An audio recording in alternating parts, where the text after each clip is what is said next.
你好，係慈善八達通嘅時間，我係黃曉霞。今日我就嚟個總結啦，係啊，咁就所以都係我自己一個人嚟去同大家傾下偈，去了解下慈善嘅一啲需要啦，同埋點樣喺企業嘅對接嘅。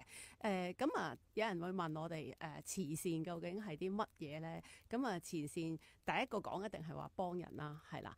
咁啊幫人點解要攞牌咧？因為咧一定要有個稅局嘅認可嘅證明啦，先可以俾人知道你係做慈善嘅嘢。咁嗰張證明咧就亦都叫做88嘅嚇。咁啊點解又叫88咧？因為個條例上咧即係用88呢個字去做啦。咁所以而家坊間咧就多咗好多人咧知道88係啲乜嘢嚟㗎啦。係啦，咁講一講開一個牌照咧，我哋要注意啲乜嘢啦？係啦，咁啊有4大嘅一個優勢嘅，咁啊聽一聽咯，大家聽眾。咁第一個咧就係救助貧困，係啦，咁即係話喺個章程入邊，我哋一定要寫救助貧困呢一個意思嘅嘢啦。咁啊，梗係唔會淨係單寫呢4個字。咁呢4個字嘅包含就係一啲基層嘅人士啦，一啲助弱啊、扶貧嘅嘢啦，咁樣。咁呢個第一點啦。咁第二點咧，我哋就去諗咧，就係推廣呢個促進呢個教育係啦。咁啊，再聽一次係促進教育。咁即係話嗰樣嘢咧就同教育有關。咁啊，教育嘅嘢咧就姑勿論係 for educate 任何嘅嘢，譬如課程嘅嘢啦，或者一啲學習嘅嘢啦，或者一啲其實對方唔識嘅嘢去推進嘅。咁呢個就係教育嘅部分。咁第三個就係推廣呢個宗教係啦，推廣呢個宗教。咁啊，宗教上咧市場有好多宗教嘅，譬如有天主教、佛教、基督教，亦都有不同嘅教係出現嘅。咁嗰個位咧推廣宗教咧就係會，譬如我舉個例，一個佛教嘅團體咁去推廣嘅就係儒佛道嘅一啲觀念啦，係啦。咁即係話可以喺個88入邊寫一啲觀念啦，或者佢哋誦經嘅一啲課堂啦，又或者再諗㗎，譬如放生啊，或者係一啲送飯啊等等同宗教有利嘅嘢，咁呢個都係宗教啦。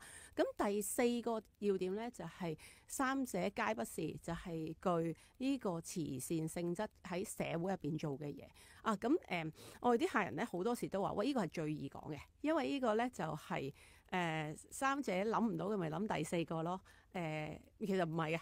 唔係咁樣啦，因為咁樣唔會一定批，因為三者都列唔到嘅係最難諗嘅。咁所以咧，我哋盡量咧將呢個申請嘅88入邊咧，盡量將佢列為咧係put入去。我頭先講第一個救助貧困，第2個促進教育，第3個推廣宗教入邊去寫啊。咁啊講一講啦。咁如果你話要做慈善嘅嘢，咁係咪一個人就可以做到咧？其實都不是喎，係要一班人。咁嗰班人咧係社會大眾嘅人啦。咁即係話個數量上一定要有一個即係一個容量啦，而係喺社會入邊出現嘅人啦，係啦。咁一陣我都會講一啲例子嘅。咁喺呢個即係社會大眾入邊咧，咁究竟屬於邊一個區域嘅人咧，我哋先可以去攞呢個88，即係究竟係咪要指定一個區啊，定係或者外國得唔得咧？咁外國得唔得呢一樣嘢咧，都唔少人去查詢嘅，就係話可唔可以喺外國做一啲籌款嘅嘢？咁但係都要留意啦，其實就係香港入邊嘅嘢。咁香港入邊咧，其實大灣區都係隸屬香港嘅，咁但係亦都不能夠將一個善款全部擺晒喺大灣區，你都要集中話啊，其實我哋香港又做一啲活動啦，有啲服務，然後再推進啲大灣區嘅資助。咁提一提啦，咁呢個位咧就一定係同香港有關嘅區域先可以申請一個慈善。咁當然啦，呢個慈善牌係香港嘅註冊嚟噶嘛，咁所以香港就係一個比較重要嘅地方，你哋可以喺個慈善牌度申請嘅時候用嘅地方啦，係啦。咁我哋都再可以舉一舉個例啦。咁其實講咗咁多，有人都話啊，其實唔係好識點樣去做一個分類。咁而家咧全港咧大有幾多個人咧，即係有幾多個牌照咧，其實都唔少嘅。其實都有16000個牌照嘅。咁講得出咧，其實就係非牟利嘅性質啦，係咪啊？咁嗰個位咧，亦都有一個好強嘅一個理據，就係佢講緊係豁免稅項慈善牌照嘛。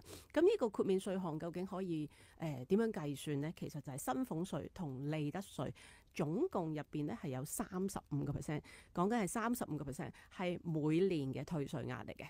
係啊。咁會唔會話薪俸稅由利得35，利得稅由35？其實唔係，係只係是但一個嘅啫，咁就可以得個退稅嘅一個資助啦。咁樣，咁我舉個例子啦，係啦。